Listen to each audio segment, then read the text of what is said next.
So Joe Biden has now been accused of sexual harassment, sexual assault.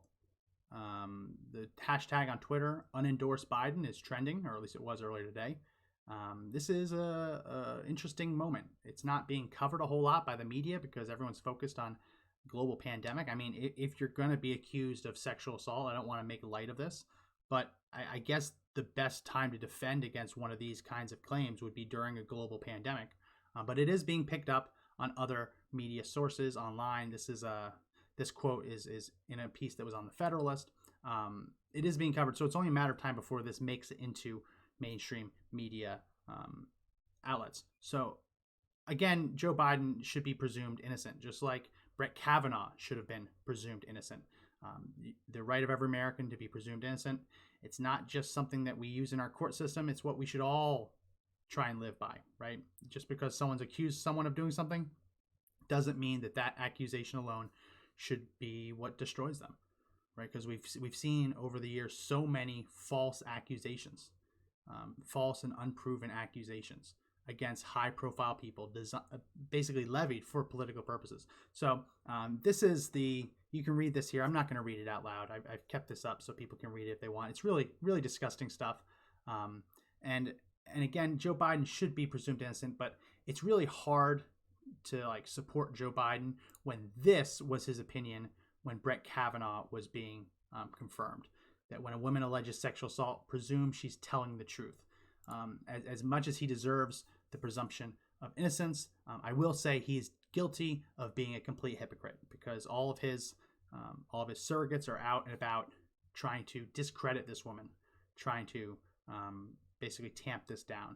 So he might not be guilty of this. He should be presumed innocent, but I can say he's guilty of complete hypocrisy there. But I will say, actually, let's go back real quick. I will say that one part of this that really does ring true to me, at least reading this first glance, is where Tara Reid says that when she told him no, he responded, "Come on, man, I heard you like me." And the reason that rings true to me, the reason I look at that and I say, wow, that's creepy, is because "come on, man" is one of Joe Biden's catchphrases. Here is a compilation that's been put together by the Washington Free Beacon of all the times Joe Biden has used the phrase. Knows who this guy is. Come on, man. Come on. China is going to eat our lunch. Come on, man. In the late 80s about how Japan was going to eat our lunch. Come on, man. My heart breaks. Come on, man. 5% tax on the first dollar after the first million you made. Come on, man. All right, I'm not going to keep playing that because it's starting to actually creep me out. Yes, he should be presumed innocent. Yes, people who make accusations should actually have to present evidence. This was a while ago, it looks like, and obviously she could be putting this together to make the story seem more credible. She was one of his staffers. Obviously, she knows that "come on, man" is one of his kind of catchphrases. But I will say that it's creeping me out because unlike the Kavanaugh accusations, which I agree, part of that is because Kavanaugh was not a public figure before he became Trump's nominee to the Supreme Court. He wasn't really out front doing really widely publicized interviews. He wasn't, not to the level of Joe Biden at all. So maybe that had something to do with it. But when I see this, knowing nothing else about whether this is true or not, just seeing that that's the quote that she's attributing to him, I don't know. It feels true, and I don't know what level of that is that I hate Joe Biden as a politician. I don't want that to get into this at all.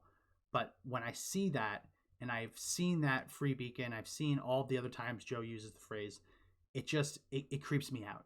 It just does.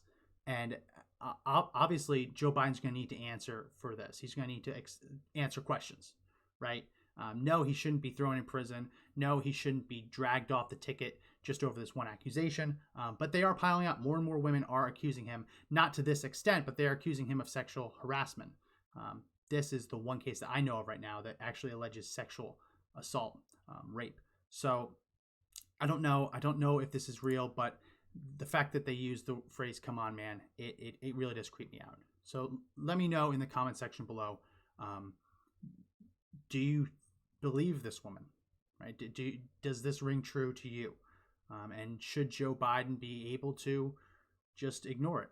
I don't want to make light of it, but again, the best time to face an accusation like this is during a pandemic, when the media is focused on a pandemic. He'll eventually have to deal with this, but let me know in the comment section below, do you believe this woman, and should Joe Biden be forced to answer questions on this? And please make sure to subscribe, like this video, and hit the bell for notifications.